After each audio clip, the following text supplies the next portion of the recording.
N24 Kannada ನ್ಯೂಸ್ಗೆ ಸ್ವಾಗತ. ಪರಪ್ಪನ ಅಗ್ರಹಾರ ಬಂಧಿಖಾನೆಯಲ್ಲಿ ನಟ ದರ್ಶನ್ಗೆ ವಿಶೇಷ ಸೌಲಭ್ಯ ನೀಡುತ್ತಾ ಇರುವ ಆರೋಪ ಪ್ರಕರಣಕ್ಕೆ ಸಂಬಂಧಪಟ್ಟಂತೆ 7 ಜನ ಅಧಿಕಾರಿ ಮತ್ತು ಸಿಬ್ಬಂದಿಗಳನ್ನು ಅಮಾನತುಗೊಳಿಸಲಾಗಿದೆ ಅಂತ ಗೃಹ ಸಚಿವ ಡಾಕ್ಟರ್ ಜಿ ಪರಮೇಶ್ವರ್ ಹೇಳಿದ್ದಾರೆ. ಸದಾಶಿವನಗರದ ತಮ್ಮ ನಿವಾಸದ ಬಳಿ ಮಾತನಾಡಿ, ಮಾಹಿತಿ ಆಧರಿಸಿ ಸಂಬಂಧಪಟ್ಟ ಅಧಿಕಾರಿಗಳು ಪರಪ್ಪನ ಅಗ್ರಹಾರ ಕಾರಾಗೃಹಕ್ಕೆ ಭೇಟಿ ಕೊಟ್ಟು ಪರಿಶೀಲನೆ ಮಾಡಿ ತಡರಾತ್ರಿ 1 ಗಂಟೆಯ ತನಕ ತನಿಖೆ ಕೈಗೊಂಡಿದ್ದಾರೆ. ತನಿಖೆ ಪ್ರಾಥಮಿಕ ವರದಿ ಆಧರಿಸಿ 7 ಅಧಿಕಾರಿ ಮತ್ತು ಸಿಬ್ಬಂದಿಯನ್ನ ಅಮಾನತುಗೊಳಿಸಲಾಗಿದೆ ಎಂದರು. Jailer Sharanabasava, Amin Gadh, Prabhu S Khandelwal, assistant jailers Shrikant Talwar, LS Thippeswamy, head warders Venkappa, Sampath Kumar Tadapatti, warder Basappa Teli ಅಮಾನತು ಆದವರು ಎನ್ನಲಾಗಿದೆ. ಯಾವ ರೀತಿ ಘಟನೆ ನಡೆದಿದೆ ಎಂಬುದರ ಕುರಿತು ವರದಿ ಕೇಳಿದ್ದೇವೆ. ಡಿಜಿ ಅವರು ಬೆಳಿಗ್ಗೆ ಭೇಟಿ ಕೊಟ್ಟು ಪರಿಶೀಲನೆ ಮಾಡಿದ್ದಾರೆ. ಆರೋಪಿಗಳಿಗೆ ಅವಕಾಶ ಮಾಡಿಕೊಟ್ಟಿರೋದು ಎಂಬ ಪ್ರಾಥಮಿಕ ತನಿಖೆಯಲ್ಲಿ ಕಂಡುಬಂದ ಹಿನ್ನೆಲೆ ಕ್ರಮ ಕೈಗೊಳ್ಳಲಾಗಿದೆ. ಹಿರಿಯ ಅಧಿಕಾರಿಗಳು ಭಾಗಿಯಾಗಿರುವುದು ಕೂಡ ತನಿಖೆಯಲ್ಲಿ ಕಂಡುಬಂದರೆ ವರದಿ ಆಧರಿಸಿ ತಕ್ಷಣ ಶಿಸ್ತು ಕ್ರಮ ಜರುಗಿಸಲಾಗುತ್ತೆ ಎಂದರು. ಪದೇ ಪದೇ ಇಂತಹ ಘಟನೆಗಳು ಆಗಬಾರದು. ರಾಜ್ಯದಲ್ಲಿ ಬಂದಿಖಾನೆಯಲ್ಲಿ ಸಿಸಿ ಕ್ಯಾಮೆರಾ ಜಾಮರ್ ಹಾಕಿದ್ರೂ ಕೂಡ ಇಂತಹ ಘಟನೆಗಳು ಜರುಗ್ತಾ ಇದೆ.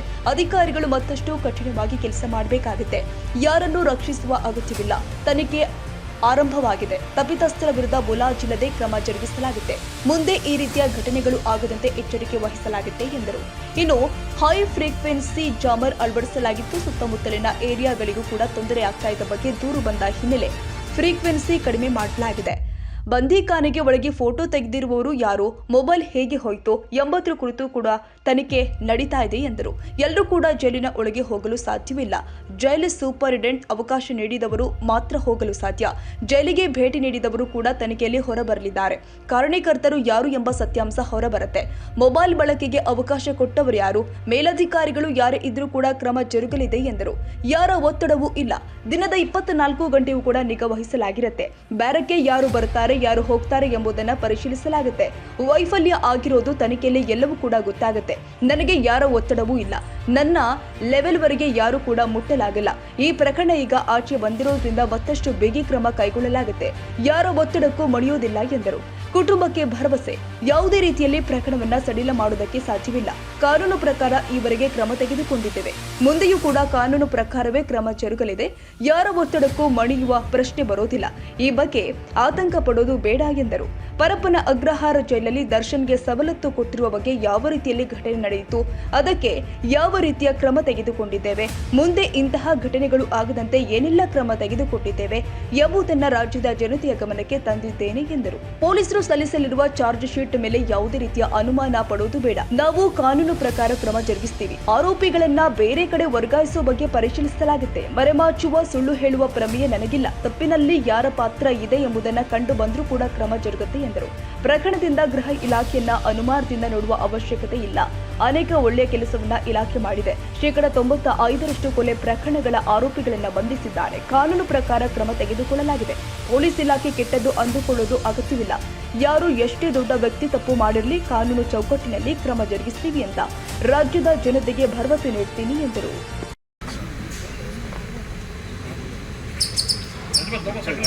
ನಿನ್ನೆ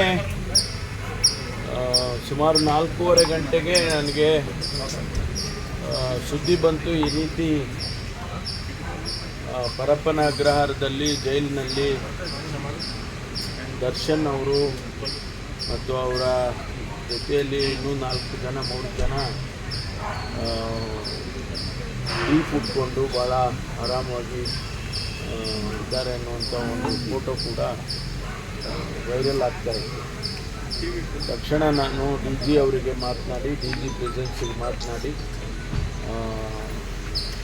ನಾವು ಸಂಬಂಧಪಟ್ಟ ಅಧಿಕಾರಿಗಳನ್ನ ಅಲ್ಲಿಗೆ ಕಳಿಸ್ಕೊಟ್ಟು ಎಲ್ಲ ತನಿಖೆ ಮಾಡಿದ್ದೇವೆ. ತನಿಖೆ ಮಾಡಿ ಸುಮಾರು ರಾತ್ರಿ 1 ಗಂಟೆವರೆಗೂ ಎನ್ಕ್ವೈರೀಸ್ ಎಲ್ಲ ಮಾಡಿದ್ದಾರೆ. ಈಗ ಸುಮಾರು 7 ಜನ ಹೆಸರುಗಳನ್ನು ಹೇಳಬೇಕು.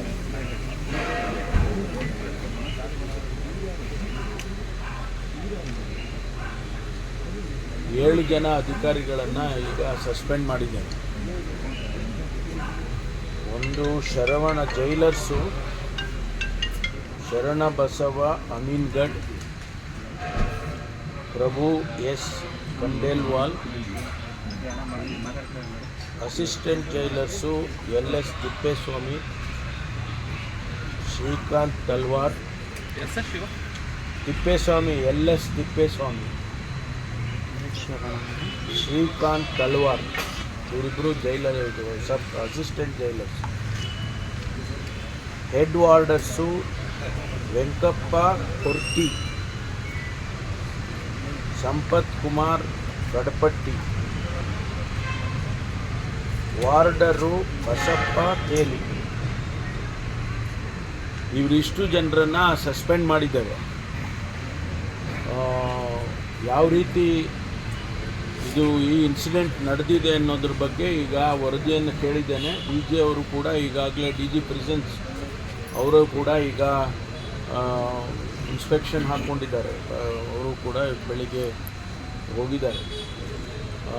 ಇಂಥ ಘಟನೆ ನಡೀಬಾರ್ದು, ಯಾವ ಕಾರಣಕ್ಕೂ ಕೂಡ ನಡೀಬಾರ್ದು.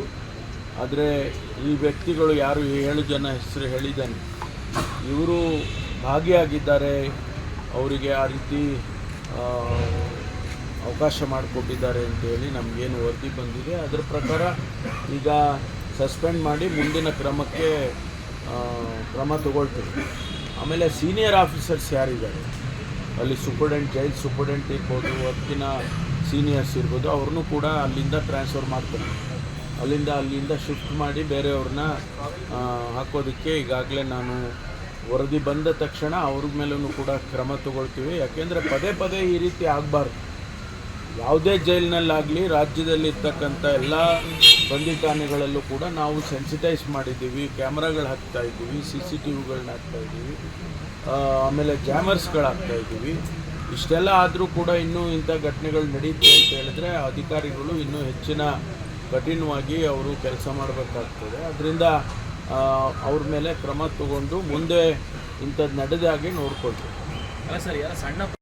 ಅವರ ನೇರವಾಗಿ ಭಾಗಿಯಾಗಿದ್ದರೆ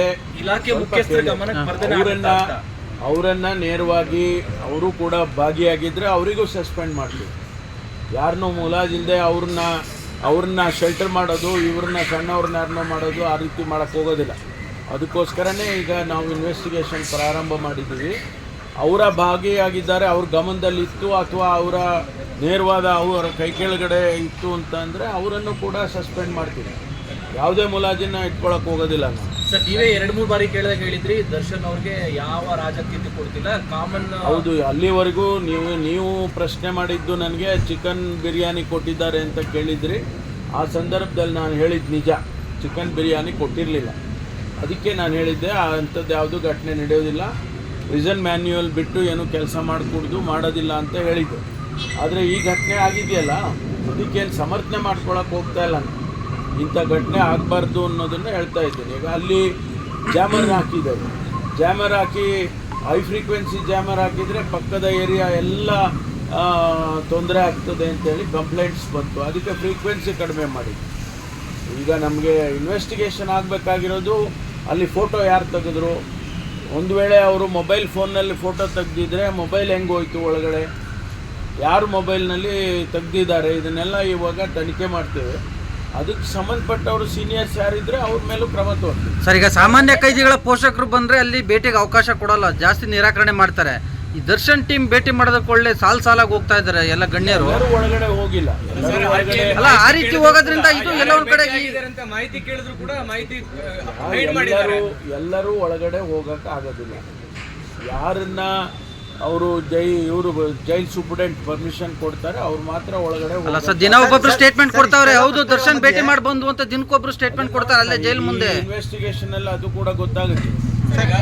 ಇಷ್ಟೆಲ್ಲದ್ರ ಮಧ್ಯೆ ಸರ್ ಈಗ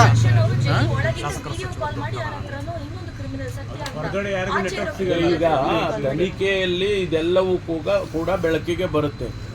ಬಂದ ಮೇಲೆ ಯಾರು ಇದಕ್ಕೆಲ್ಲ ಕಾರಣಕರ್ತರಾಗಿದ್ದಾರೆ, ಹೆಂಗೆ ಅಲೋ ಮಾಡಿದ್ರು, ಫೋನ್ಗಳು ಯೂಸ್ ಮಾಡೋದಕ್ಕೆ ಹೆಂಗೆ ಅಲೋ ಮಾಡಿದ್ರು, ಆಮೇಲೆ ಇದೆಲ್ಲ ಈಗ ನೀವು ನೋಡಿದ್ರಿ ಅಲ್ಲಿ ಅವರ ಕೈನಲ್ಲಿ ಸಿಗರೇಟ್ ಇದೆ, ಅವರು ಟೀ ಕುಡ್ಕೊಂಡು ಕೂತಿದ್ದಾರೆ. ಈ ರೀತಿ ಎಲ್ಲ ಏನು ನಡೆದಿದೆ ಅದೆಲ್ಲ ಈಗ ಇನ್ವೆಸ್ಟಿಗೇಷನ್ ಮಾಡ್ತೇವೆ. ಯಾರು ಅದಕ್ಕೆ ಸಂಬಂಧ ಇದೆ, ಯಾವುದೇ ಅಧಿಕಾರಿ, ಅವ್ನು ಜೈಲ್ ಸೂಪರ್ಡೆಂಟ್ ಇರಲಿ, ಬೇರೆ ಸೀನಿಯರ್ ಆಫೀಸರ್ಸ್ ಇರಲಿ, ಅವ್ರನ್ನ ಅವ್ರ ಮೇಲೆ ಕ್ರಮ ತಗೊಳ್ತೀನಿ.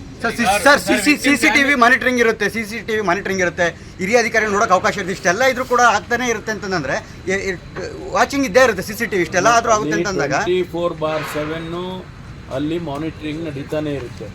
ಅಲ್ಲಿ ಇಂಟರ್ನಲ್ಲಿ ನೀವು ನಿಮ್ಗೆ ನೋಡಿರ್ಲಿಕ್ಕಿಲ್ಲ, ನೀವು ಇಂಟರ್ನಲ್ಲಿ ಅಲ್ಲಿ ನೀವು ಹೇಳಿದಾಗೆ ಸೀನಿಯರ್ ಆಫೀಸರ್ಸ್ಗೆ ಅಲ್ಲಿ ಏನು ನಡೀತಾ ಇದೆ, ಯಾವ್ಯಾವ ಬ್ಯಾರಕ್ಸ್ನಲ್ಲಿ ಏನು ನಡೀತಾ ಇದೆ, ಯಾರು ಓಡಾಡ್ತಾ ಇದ್ದಾರೆ, ಬರ್ತಾರೆ ಹೋಗ್ತಾರೆ, ಪ್ರತಿಯೊಂದು ಕೂಡ ಅಲ್ಲಿ CCTVನಲ್ಲಿ ಕಾಣಿಸುತ್ತೆ. ಅದನ್ನು ಹೊರತುಪಡಿಸಿ ಈ ರೀತಿ ಆಗಿದೆ ಅಂತಂದ್ರೆ ಅವ್ರ ಮೇಲೆ ಕ್ರಮ ತಗೊಳ್ತಾರೆ. ಸಿಸಿ ಕ್ಯಾಮ್ರಾ ಎಲ್ಲ ಇತ್ತು, ಅದು ತಾಳಿ ಅದನ್ನ ಕೇಳಂತ ಕಾಣಲಿಲ್ಲ ಅಂತ ನಾನು ಹೇಳಿಲ್ಲ, ಅದನ್ನ ನೋಡಿಲ್ಲ ಅವರು, ನೋಡಿ ಕ್ರಮ ತಗೋಬೇಕಾಗಿತ್ತು. ಅಲ್ಲ ಸರ್, ಅಂತ ತಾನೇ ಈಗ ಸರ್ ಈಗ ಅವ್ರು ಬಂಧಿಸ್ದಾಗ್ಲೇ ತಮ್ಮ ಮೇಲೆ ಸಾಕಷ್ಟು ಒತ್ತಡ ಆಯ್ತು ತಮ್ಮ ಸಂಪುಟ ಸಹೋದ್ಯೋಗಿಗಳಿಂದ ಅಂತ. ಈಗ ಅವರಿಗೆ ಆತಿಥ್ಯ ಕೊಡೋದ್ರಲ್ಲೂ ತಮ್ಮ ಮೇಲೆ ಏನಾದ್ರು ಒತ್ತಡ ಇತ್ತ ಅಂತ? ಯಾರು ಒತ್ತಡನೂ ಇಲ್ಲ, ನನಗೆ ಯಾರು ಒತ್ತಡನೂ ಇಲ್ಲ. ಈ ಸೌಕರ್ಯ ಒತ್ತಡ ಯಾರು ನಮ್ಗೆ ಯಾರು ನನ್ನ ಲೆವೆಲ್ ವರೆಗೆ ಯಾರು ಮುಟ್ಟೋದಕ್ಕೂ ಸಾಧ್ಯ ಇಲ್ಲ. ಮೋಸ್ಟ್ಲಿ ಫೋಟೋ ರಿವೀಲ್ ಆಗಿರ್ಲಿಲ್ಲ ಅಂದ್ರೆ ಇದು ಇನ್ನೂ ನಡೀತಾ ಇರ್ತಿತ್ತು. ಹಾಗಾದ್ರೆ ಗೊತ್ತಿಲ್ಲಪ್ಪ, ನೀವೀಗ ಆಚೆ ಬಂದಿದ್ಯಲ್ಲ, ಈಗ ಸರಿ ಮಾಡೋಣ. ಈಗ ನೀವು ಸರಿ ಮಾಡಿ ಏನ್ ಬಿಗಿ ಮಾಡ್ಬೇಕು ಅದನ್ನ ಮಾಡ್ತೀವಿ. ಯಾರ ಒತ್ತಡಕ್ಕೂ ಮಣಿಯಲ್ವಾ sir?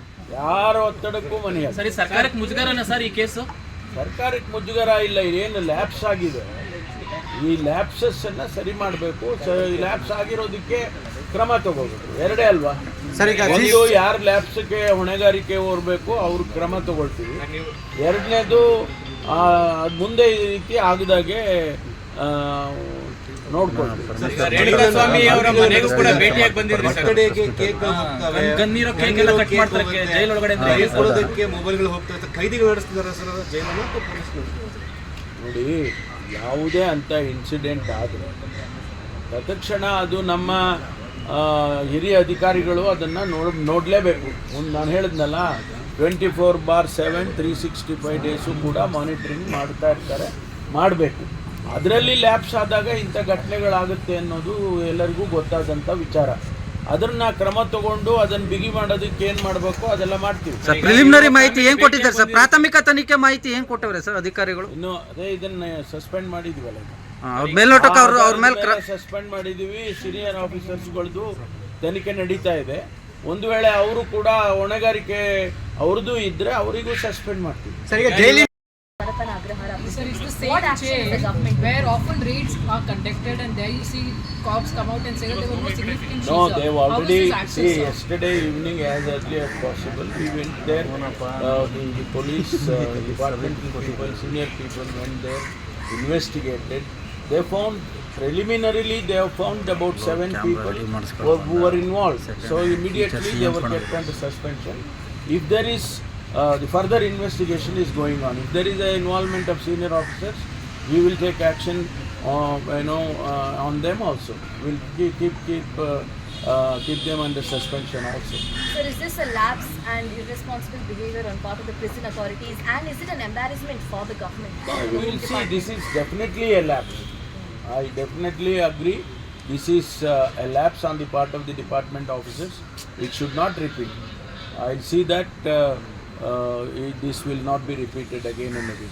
Sir, there is a huge politics that has erupted saying that the Congress government has converted Central Jail into a resort. What is this sort of a treatment that is being provided? People as may a say jail? anything. We also have, let me say this, we also have some responsibility. It's not like that, people say or somebody says, we'll accept that. We also have some responsibility. Sir, ಸಾರ್ವಜನಿಕರಿಗೆ ಏನು message pass ಮಾಡ್ತೀರಾ sir? ಅನುಮಾನದಿಂದ ಗೃಹ ಇಲಾಖೆನ ಒಂದು ರೀತಿ ಅನುಮಾನದಿಂದ ನೋಡೋ ಪರಿಸ್ಥಿತಿ ಆಗಿದೆ. ಈ ಒಂದು ಇನ್ಸಿಡೆಂಟಿನಿಂದ ಇಡೀ ಇಲಾಖೆನೇ ಅನುಮಾನದಿಂದ ನೋಡ್ತಕ್ಕಂಥದ್ದು ಅವಶ್ಯಕತೆ ಇಲ್ಲ. ಗೃಹ ಇಲಾಖೆ ಒಳ್ಳೆ ಕೆಲಸಗಳನ್ನು ಕೂಡ ಮಾಡಿದೆ. ಅನೇಕ ಜನ ಈಗ 95% ಮರ್ಡರರ್ಸ್ನ ಕಳೆದ 1 ವರ್ಷದಲ್ಲೇ ಎಲ್ಲ ಹಿಡಿದು ಅವ್ರನ್ನ ಕಾನೂನು ಪ್ರಕಾರ ಏನು ಕ್ರಮ ತಗೋಬೇಕೋ ತಗೊಂಡಿದ್ದೀವಿ, ಗೊತ್ತಾಯ್ತಾ? ಆಮೇಲೆ ಎಲ್ಲ ಒಳ್ಳೆ ಕೆಲಸಗಳನ್ನು ಕೂಡ ಅನೇಕ ಒಳ್ಳೆ ಕೆಲಸಗಳನ್ನ ಪೊಲೀಸ್ ಇಲಾಖೆಯವರು ಮಾಡಿದ್ದಾರೆ. ಎಲ್ಲವೂ ಕೂಡ ಪೊಲೀಸ್ ಇಲಾಖೆಯಲ್ಲಿ ಕೆಟ್ಟದ್ದು ಅಂತೇಳಿ ಅಂದ್ಕೊಳ್ಳೋ ಅಗತ್ಯ ಇಲ್ಲ. ನಾನು ರಾಜ್ಯದ ಜನತೆಗೆ ಅಶ್ಯೂರೆನ್ಸ್ ಕೊಡ್ತಕ್ಕಂಥದ್ದು, ನಾವು ಕಾನೂನಿನ ಚೌಕಟ್ಟಿನಲ್ಲಿ ಏನು ಕೆಲಸ ಮಾಡಬೇಕೋ ಅವ್ರು ಯಾರೇ ಇರಲಿ, ಎಷ್ಟೇ ದೊಡ್ಡವರು ಇರಲಿ, ಆ ಕೆಲಸವನ್ನು ಮುಲಾಜಿಲ್ಲದೆ ಮಾಡ್ತೀವಿ. ಹಾಕಿದೆ, ರಾಜ್ಯಪಾಲರಿಗೂ ಪತ್ರ ವರ್ಗಾವಣೆ ವಿಚಾರದಲ್ಲಿ ಸರ್ ನಿಮಗೆ ಅದರ ಇದನ್ನ ಅರ್ಥ ಮಾಡ್ಕೊಳ್ಳಿ ದಯವಿಟ್ಟು. ಈಗಾಗಲೇ ನಾನು ಅವರ ರೆಪ್ರೆಸೆಂಟೇಷನನ್ನು ಪರಿಗಣಿಸಿ ಸುಮಾರು 90ಕ್ಕೂ ಹೆಚ್ಚು ಜನರಿಗೆ ನಾವು ಅವಕಾಶ ಮಾಡಿಕೊಟ್ಟಿದ್ದೇವೆ.